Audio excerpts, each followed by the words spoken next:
Mizaka ny voka-dratsy nateraka ny rivodoza farany teo ihany koa ny eny amin'ny boribory tany fahenina sy ny manodidina eny sy ny tazapotsiny fa nitondra fanampiana ho an'ireo trabona ho an'ny teny amin'ny manodidina Nandraharo ny fikambanana afabe.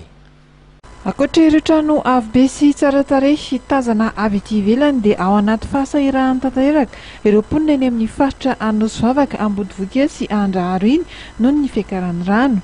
Tokantrano efa teny zato mahery amin'izao fotoana izao no voatery miaina ao anatin'izay rano izay na nitsoaka ny trano fihinana ihany koa.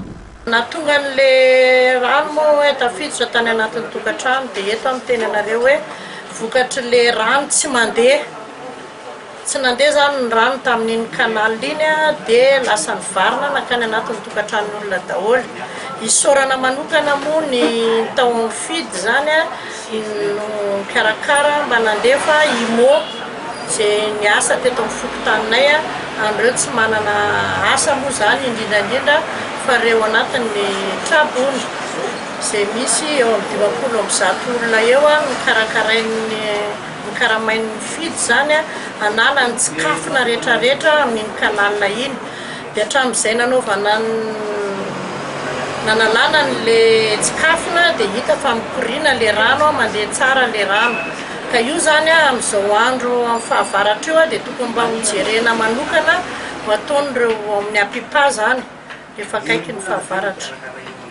Noho izay indrindra nahatonga ny fikambanana asa fanabeazana ho an'ny Besinimaro ny afabe tarihan'ny Dodo Michel nanolotra fanampiana ho azy ireo na dia any Atsimondrano ary no misy ny foiben'izany fikambanana izany. Ranomarina moa mahatonga anay anao izao dia tena hoentinay manambara fa toy ny afabe dia ohatrany tsy dia makasitraka tena tsy makasitraka mihitsy amin'ilay teo fizarazarana enina any tanàna na Antananarivo ity tena tsy mety io.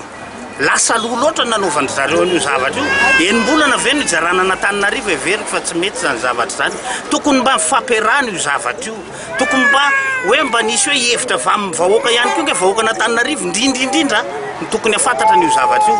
Fa tsy tonga dia hoe zay saim-pantatra fotsiny no atao dia enim-bolana dia atao ilay zavatra zay. Zay zavatra zay aloha dia anisan'ny tena mahatonga anay hitety ihany koa ho avy ny eny Atsimondrano amin'ny herinandro fa mbola hitetiko io zay na ny firaisana faha-efatra ary mitsinjo.